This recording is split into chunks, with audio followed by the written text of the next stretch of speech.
I came over a little bit peckish, and I was just thinking a little fermented curd might do the trick. So let's sally forth to this purveyor of cheesy comestibles. So we're here in Bridport, and this is the Fridge, delicatessen and cheese shop. And my objective today is to try and find a cheese, or maybe more than one cheese, that I've never tasted before.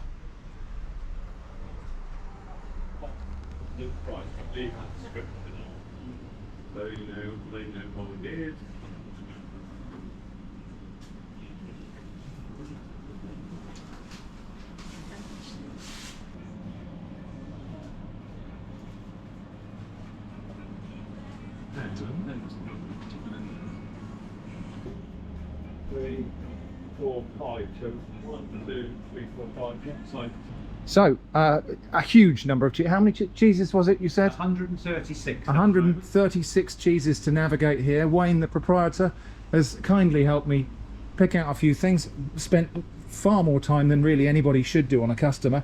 But we've got 5 different cheeses, some crackers and a bit of chutney to taste. So thank you, Wayne. Not a problem, thank you. And we'll see you again soon, I hope. Nice speaking to you. We will have 200 cheeses as Christmas gets nearer, so if this was tough picking, it'll be even harder to Well, pick. there you go. So the Fridge in Bridport. You've got another store in Dorchester yeah, as well. Dorchester for 30 years. Yeah, so fantastic selection. I mean, just look around this place. If you're stuck for food ideas for Christmas, then, well, you could do worse than coming here. So I'm just going to prepare a selection of accompaniments to go with the cheese and crackers we're going to have. So we've got Jenny's green tomato chutney that I made last year. So that's a year and a bit old now. Similarly, shrimp cottage pickle, a year and a bit old now. These chutneys and pickles just get better with age. Speaking of getting better with age, I found a jar of pickled walnuts that we must have brought with us from the old house. And I didn't make them the year before we moved either. So these pickled walnuts are probably 5-6 years old now. And again, they just get better with age. The very last of our homegrown tomatoes here. These have been ripening on the side here since I picked them. There's not a lot left up in the greenhouse now. But these will go very nicely with a bit of cheese and crackers. It occurs to me to mention the pachyderm in the parlour is, I did spend quite a lot of money on cheese there. That cheese is not cheap, and I don't think you go to a shop like that to buy cheap cheese. Although not sponsored, I think there is an Advent promotion going on where a different thing is quite significantly discounted each day. But anyway, yeah, I don't think you go to a shop like that to get cheese cheap. You go to a shop like that to get something quite special. If I wanted cheap cheese, Lidl's industrial cheddar is actually quite good value, and it's perfectly good for cooking cheese sandwiches, you know, whatever. But we were looking for something that I'd never tried before, and also something that was just a little bit special. So yeah, some things I think just shouldn't be cheap. Right, welcome to the grand cheese tasting. Before we get started on cheese, let's just have drinks. So Jenny, I got for you some Corston Press apple and rhubarb. Do you want to have a go with that? And I've got St. Peter's plum porter. A porter, in case you don't know, is a bit like a stout. It's a dark ale.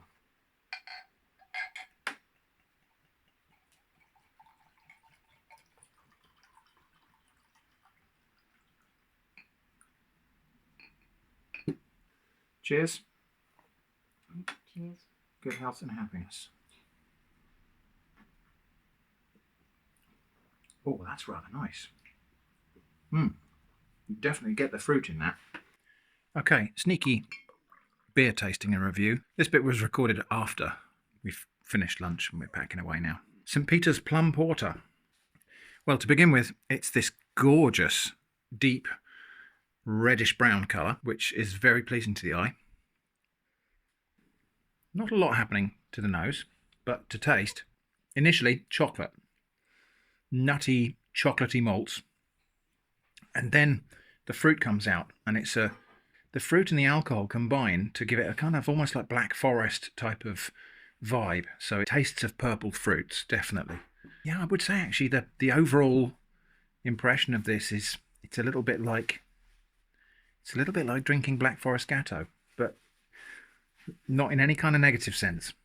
The first thing that hits you is definitely the malt, chocolatey, nutty, the hoppy bitterness, and then the fruits come out from underneath, and it's really sweet, aromatic, cherry and plum, like fruits that have been preserved in alcohol. And I think that's probably the combination of the fruit flavors and the alcohol in the beer. But the overall impression is similar to biting into a spoonful of Black Forest Gatto. You've got the kind of fruitiness, the booziness, the chocolate, the richness of the whole thing. So, we've got 5 different cheeses to try today. I think we'll tackle them in ascending order of difficulty. When I say difficulty, that difficulty of appreciation, let's say. So I think probably the one that's going to be easiest to appreciate is going to be this Breberoos. Find my way in. Oh, it's just like Christmas, isn't it? Which is like a soft, creamy, orange rind cheese with a creamy paste and a edible yellow rind. I think what we'll do, if it's okay with you, Jenny, we'll taste a bit of each of these cheeses first, and then we'll jump in with the crackers and all the accompaniments and everything, and just have a meal after we've done the tasting. Yeah, Is that all right? okay, yeah. Cool. Okay, so the next one is this Hardy's sheep's cheddar. So this is a cheddar cheese, but made from ewe's milk rather than cow's milk. We'll get a kind of close-up shot of each of these cheeses, I think, after we've had a taste. You're not to play with those. No. And then the truffler, I think, is going to be the next most difficult. Infused with truffle oil.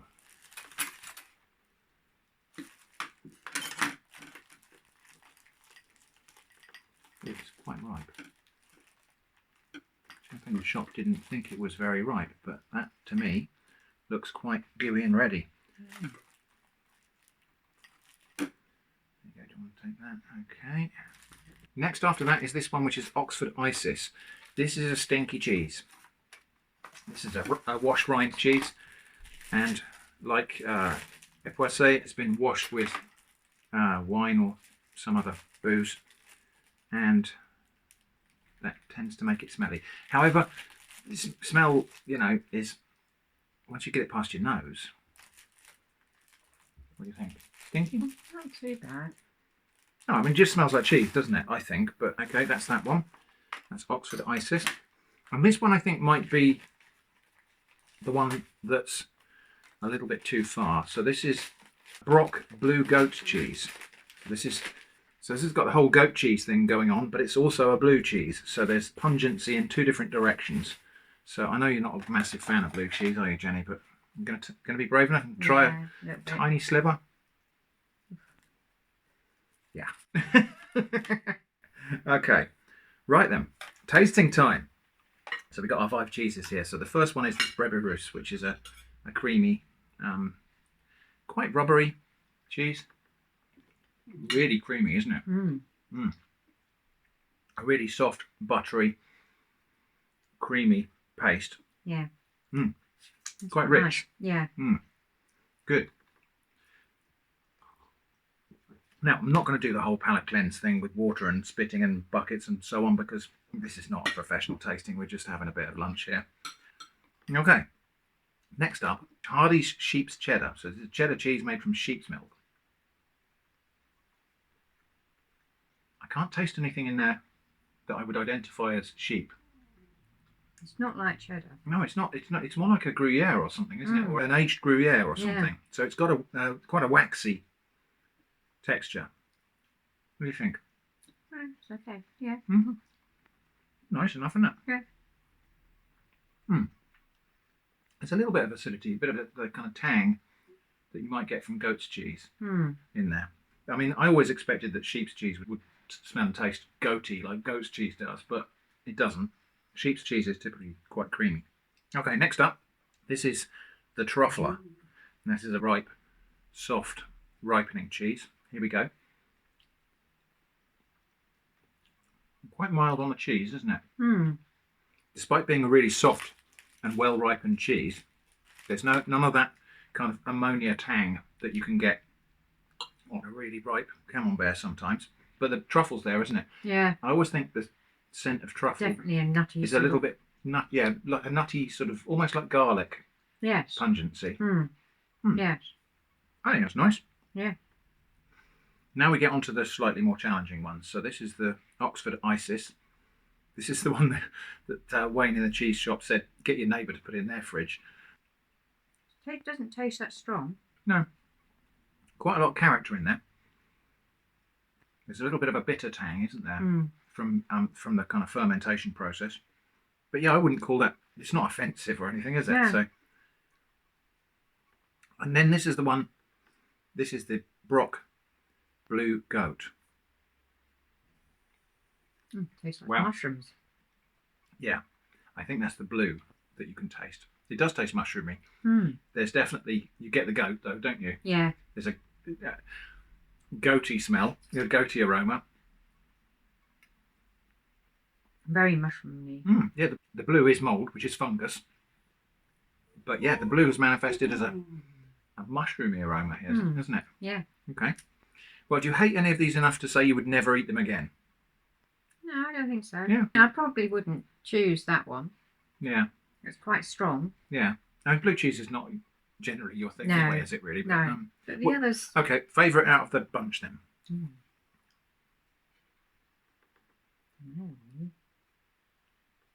It is hard, isn't it? Because they are all of a very different character. I quite like that. So that's the truffler, isn't it? This one surprised me because I thought that was going to be really ripe. And I mean, sometimes a very ripe camembert or a very ripe brie can be quite a challenge to get past the nose. But this, despite being, well, it's not completely runny, but it's very, very I gooey. think probably this one's my favourite. So the brebis russe, and for good reason. That's Quite mild and. it's mild, but it's also quite luxurious, isn't it? Yes. Yeah, I think that's the one I like. I think. What have I got left here? I'm going to just try this blue goat cheese again and then make a decision on which is my favourite. I've got to say, this one didn't shock me in the way that I thought it might have done. There's a lot going on in there. Yeah, I think actually of this collection, the blue goat might be my favourite. I'm just going to try a bit of this one again. By the way, dig in, get yourself some more cheese, crackers, nuts, fruit, vegetables. Now, I think we're past the tasting point. Really hard to choose, actually, a favourite out of this. I often have trouble choosing favourites anyway.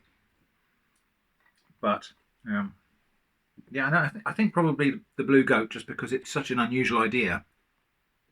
And that appeals to me. But, and I'm not just trying to be fair here, these are all very fine cheeses. Anyway, we're going to dig in now. Very posh. These are olive oil tub cuts. And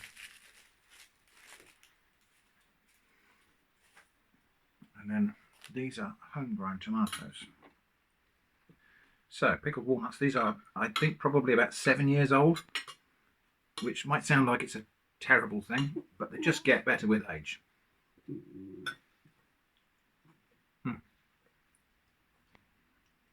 Spicy, sweet, salty, nutty, fruity, really good pickled walnuts. I must make some more before I run out of these. Do you want any more cheese? Which one would you? Do you want some more of that brebis russe? Yeah. There you go. That one, that's the knife for it. Lovely, thank you.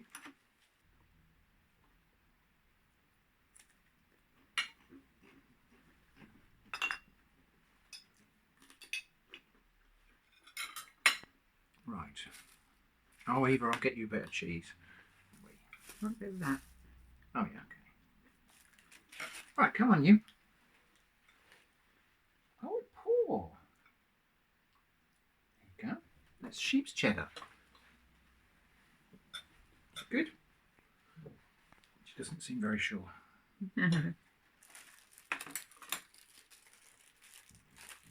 These crackers are nice. Yeah. Mm. Okay, I'll put that one back in the box. Mm. Yeah, I think probably when that ripens a bit more, then it probably does get to that point where the neighbours start asking questions.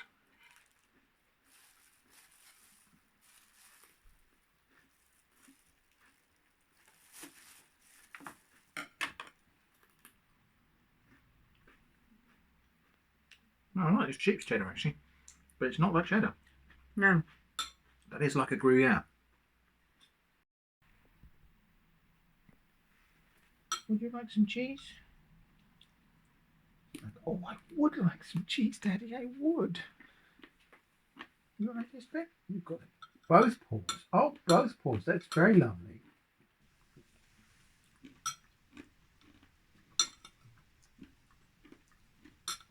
I don't think we'll give you the blue cheese or the stinky cheese. So I hope you've enjoyed joining us for the cheese tasting. For tasting actually 5 cheeses that are unfamiliar to both of us. So thanks for watching, and I hope you join us again for tomorrow's door in the Advent calendar.